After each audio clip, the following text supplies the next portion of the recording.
commands us to sing a new song, so we just try to do what the Bible says. Learning new songs, trying new things. Let's be opening our Bibles to Ecclesiastes chapter 6. We are rolling in the book of Ecclesiastes, are we not? And if you're just joining us, we are in week 5 of a series on this great Old Testament book called Ecclesiastes, and we've called the whole series Missed. And certainly if you haven't been with us, you've missed quite a lot. I apologize for any humor that is just bad. Not a professional comedian. But we've been having a great time. The word in the Bible, the Hebrew word, every time you see that word meaningless, which is there about 40 times in the book of Ecclesiastes, we've been researching that Hebrew word, Hebel. Can we all say it together? Hebel, right? We've been doing a lot of Hebrew, actually, in the last few weeks. And we learned that that word is more of this vapor, breath, kind of a mist thing, instead of the meaning that we often get in the translation, which is meaningless or completely empty. In fact, we've been looking at the nuances of the word in different contexts and finding out that it's almost the opposite. In fact, that our life is so short, and we have this little amount of vapor, this mist, this breath that's today here and gone tomorrow, that we need to take full advantage of it now, or it might be gone, and we'll miss the mist. And so we've been exploring all of the chapters up until chapter 6, talking more and more about this concept. You know, today is the New York City Marathon, and as we get into chapter 6, it's interesting. I'm doing a little research. You know when the New York City Marathon started? You guys are such smarty pants. You guys know all the questions that I ask. You know the answers to. I will not want to play you a Trivia Pursuit. Some of you guys are really good. Yeah, 1970, 127 runners. I don't know if you knew that. 127 runners. Paid the entry fee of $1. You guys are good. And that looped around Central Park over and over again. All right, it's a little different now. And do you guys know how many people actually crossed the finish line at 127? 55. That's pretty good, right? Pretty good. Well, today, 46,000 runners will cross at least the starting line. Hopefully the finish line. And actually, it's pretty good here in New York. Last year, 99.5% of people that competed in the marathon did finish. What's interesting about that, too, is that 60% of the runners were first-time marathon runners. That gives us hope, right? And a lot of those guys are New Yorkers. Now, one of the 0.5% who didn't finish is a New Yorker named Mary, and she is running today. She's like, I got a major hamstring issue last year, but I've been training, and I'm going to finish. You got to love that about New Yorkers, right? New Yorkers are finishers. Like, I'm not going to quit. I'm going to be determined. I don't care what happens along the way. I am going to complete this task. That's generally true, I would say, about New York. They're gritty. There's a gritty. I'm from Los Angeles, so I can say from personal experience in the 16 years I've lived there, and I've enjoyed all the time that I lived there, Angelinos are not as gritty as New Yorkers. I'll just throw out that sweeping generalization, and we can talk after if I offend you. Ecclesiastes 6, we're going to get into something today that I pray will be helpful for our personal, spiritual lives. Not there yet, so we'll get to that in a second. In verse 8 of Ecclesiastes 6, we don't have time to actually go through all of chapter 6 and 7 today, but we're going to do parts of both and examine something that I think will be relevant to us even thousands of years after this text was written. Ecclesiastes 8, starting in verse 8, chapter 6. It says, "What advantage has a wise man over a fool?" Now, anytime you see a question from the teacher, the Kohelet, as we've learned, we have to start getting our brains going. Why is he saying this? Why is he asking this question? Where is he going? Well, isn't this an obvious answer? The wise man has an advantage over the fool because he or she is? Okay, it seems obvious, right? But we know this teacher's smart. We know he's a master teacher. We know that he's got a following of people hanging on every word as he teaches about life and about godliness. So he's going somewhere with this, and we're going to figure out what in a minute. He continues, "What does a poor man gain by knowing how to conduct himself before others? That's an odd question. Let's log that for a minute. Verse 9. Better what the eye sees than the roving of the appetite. This too is Hebel, the chasing after the wind. Whatever exists has already been named, and what man has been known. What man is has been known. No man can contend with one who's stronger than he. The more the words, the less the meaning, and how does that profit anyone? Let's stop there for a minute. Verse 8 through 11. When you look at it a little closer, these questions and these statements start to sound bold and maybe even rude. All right? Let me rephrase some of these statements. He says, what advantage has a wise man over a fool? If we were extending the analogy and the thought, let's compare a wise, hardworking, intelligent, educated person of common sense. All right, we have that person on the one side, is equal to, on the other side, a slacking, always late, doesn't pay their bills, slob, lazy fool. Amen. Right? They're equal, right? They're the same, right? There's no advantage that one has over the other in society, right? Okay, now we're shaking our heads. What is this guy saying?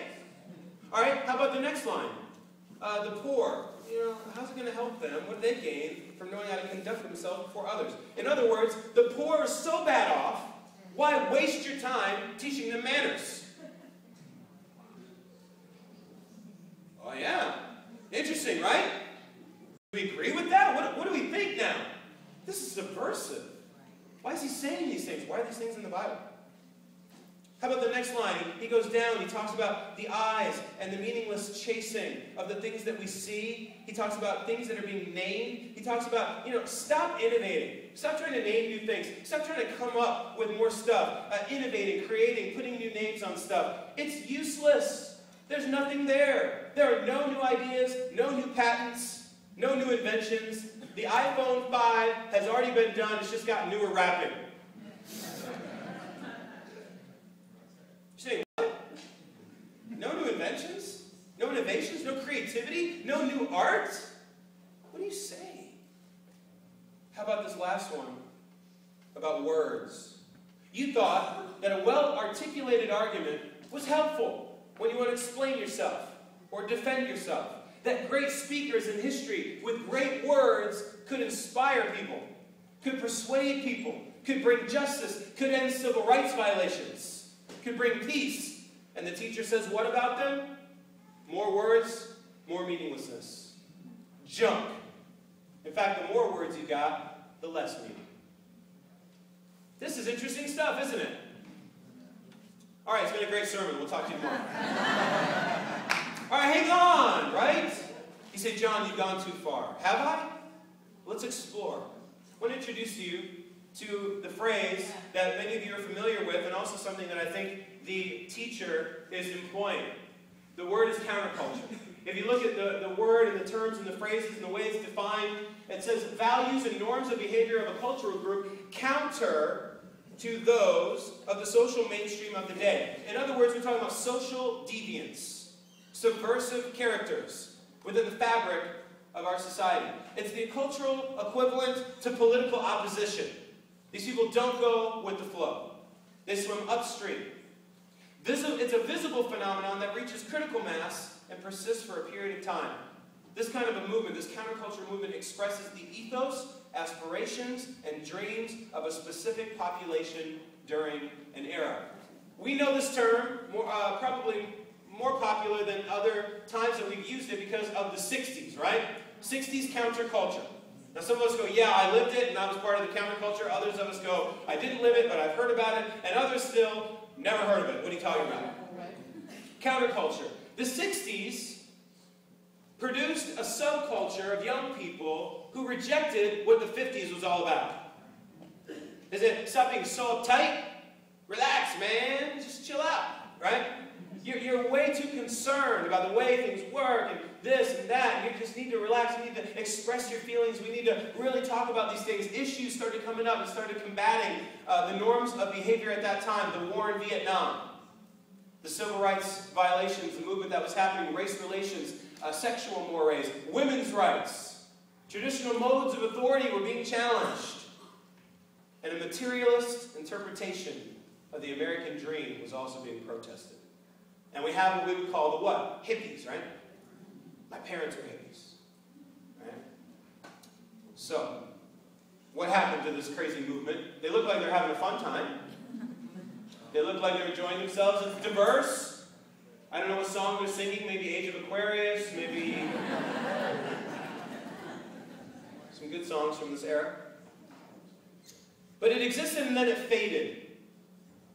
And it faded for many reasons. I think America got sick of the unrepentant hedonism and the key figures of the movement dying because of overdose, rampant drug use. And eventually sort of people grew up and go, I got to pay my bills. And in the end, as people look back on the 60s counterculture, some people reflect and say, this is about American ideals, about free speech, equality, and the pursuit of happiness. While another conversation in the room might be like this. Actually, that was self-indulgent, pointless, rebellious, unpatriotic, and destructive of America's moral order.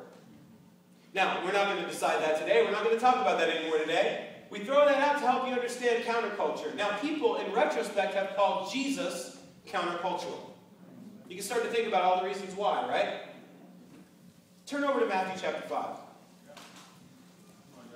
We'll come back to Ecclesiastes in a minute. I want to do a little bit of fast-forward work and talk about Jesus, and then we'll return. As you're turning to Matthew chapter 5, and we'll understand a little bit more about what Jesus does and says that might be countercultural, I want to read you an introduction before we read Matthew 5 by a guy named J.B. Phillips, who describes the way the world works. He says, happy are the pushers, for they get on in the world. They do well. They push. They push others, and other people are pushovers, so they get what they want. Happy are the hard-boiled. What does that mean? Well, they never have to let life hurt them. They just kind of clam up and build a shell or a wall around themselves so they don't have to get hurt. They're happy because they don't get hurt. How about this? Happy are they who complain because they get their way in the end. You got to ask yourself, do you agree with that? Is that the way the world works? Do the complainers get rewarded? Do the pushers get rewarded? How about happy are the blasé? And a couple of weeks ago, we had some illustrations about hands. And the hands that were tight-fisted, the pushers, the violent, those that were getting their way, pushing through the crowd. And then those who were sort of folding, like, I'm just going to sit back and relax and be lazy and apathetic. How about happy are the blasé, the apathetic, the lazy? They don't worry about their sins. And here I am, I'm at church, I'm always worried about my sins. It wouldn't be a lot easier if I didn't worry about them. If I just did them and then, I'm not worried about it. I don't need to feel guilty. Those guys have it easy. Happy are the slave drivers, for they get results. Anyone ever worked for a boss that sort of felt like a slave driver? Happy are the knowledgeable men and women of the world, for they know their way around, don't they? They know where to go and how to give you directions. And happy are the troublemakers, for they make people take notice of them. And we all want attention, don't we? Matthew chapter 5. Let's read together in our Bibles in verse 3. Happy or blessed are not the pushers, but the pushovers, the poor in spirit, those lacking ambition, the desperate, for theirs is the kingdom of heaven. Matthew 5, verse 3. Verse 4, blessed or happy are those who mourn, the grieving, the sad, the depressed, those who feel and are soft in their heart, for they will know comfort. Blessed, happy, joyful are the meek, the helpless, the dependent, the weak, for they'll inherit the earth. Blessed or happy are those who hunger and thirst for righteousness, the lost, the searching, the empty, looking for answers, for they will be filled. Blessed are the merciful, the patient, the forgiving, those who stop and care.